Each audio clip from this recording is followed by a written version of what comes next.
हेमंत बिस्व शर्मा ने कहा, बीजेपी के नेताओं ने कहा कि 19 लाख में जो 10 से 12 लाख जो हिंदू भाई बहन के नाम नहीं आए उनको अब मिल जाएगा, पूरा सिटीजनशिप मिल जाएगी उनको।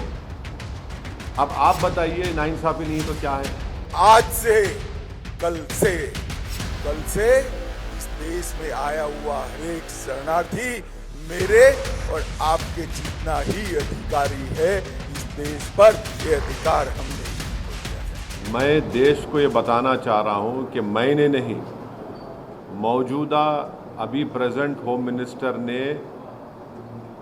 पार्लियामेंट में कहा था मेरा नाम लेकर के ओवैसी जी एनपीआर भी आएगा, एनआरसी भी आएगा। कई टीवी के इंटरव्यूज में उन्होंने बात कही थी। तो हम ये बताना चाह रहे हैं कि सीएए एक्ट को सिर्फ आप सीएए से मत देखिए, इसको आपको एनपीआर से और एनआरसी से जोड़कर देखना पड़ेगा। और जब वो होगा तो जाहिर है उसमें सबसे ज़्यादा निशाना बनेंगे मुसलमान, दलित, आदिवासी और गरीब लोग। पांचवी बात यह है कि अब आसाम में सुप्रीम कोर्ट मॉनिटर्ड एक एनआरसी हुआ, 19 लाख लोगों के नाम नहीं आए, जिसमें से लगभग 10 से 12 लाख हमारे हिंदू भाई बहनों के नाम नहीं आए।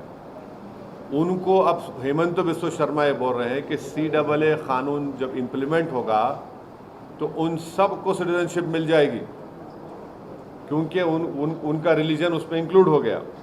अब उसमें 1 लाख से 1.5 लाख या 2 लाख करीब जो मुसलमान नाम है उनको इसका फायदा नहीं मिलेगा।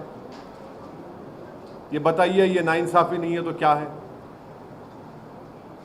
हेमंत बिस्व शर्मा ने कहा, बीजेपी के नेताओं ने कहा कि 19 लाख में जो 10 से 12 लाख जो हिंदू भाई बहन के नाम नहीं आए उनको अब मिल जाएगा, पूरा सिटीजनशिप मिल जाएगी उनको।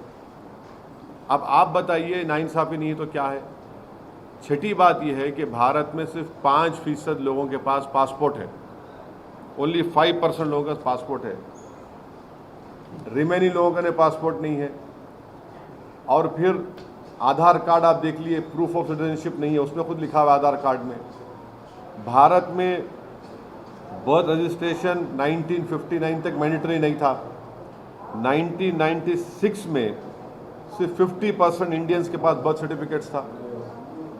तो जब एनआरसी होगा, एनपीआर होगा, तो उसमें बायोमेट्रिक एक्सरसाइज होंगी उसमें, और लोकल रजिस्ट्रार में लिस्ट लगाई जाएगी प्रमोद साहब की, असद साहब की। अब प्रसाद साहब जाके बोल सकेंगे नहीं, असद साहब के डाउटफुल है, मैं डाउटफुल बन जाऊंगा, अब मुझे प्रूफ करना पड़ेगा। अब मैं मेरे दादा का बर्थ सर्टिफिकेट लेकर आऊँ क्योंकि मेरा रिलीजन इस्लाम है, अब मैं फिरते रहूँ तो फ़ायदा किसका होगा? रद्दी वाले का ही फ़ायदा होगा ना। तो ये इसीलिए ये एक्सरसाइज ये जो लॉ है ये रिलीजन की बुनियाद पर बनाया गया, ये डिस्क्रिमिनेटरी है, अनकॉन्स्टिट्यूशनल है। और ये बोलना कि जो हमारे हिंदू और सिख भाई या क्रिश्चियन भाई जो पाकिस्तान में, अफ़गानिस्तान में, बांग्लादेश में रह रहे हैं उनको सिटीजनशिप नहीं दे सकते, झूठ है ये।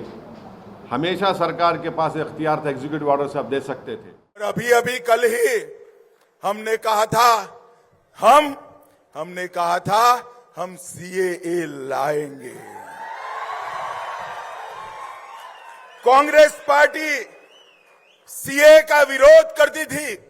आजादी के वक्त से कांग्रेस पार्टी और हमारे संविधान निर्माताओं का वादा था कि बांग्लादेश, अफगानिस्तान और पाकिस्तान से जो शरणार्थी आएंगे, जो वहां की प्रताड़ना झेल कर आएंगे, उसको हम नागरिकता देंगे।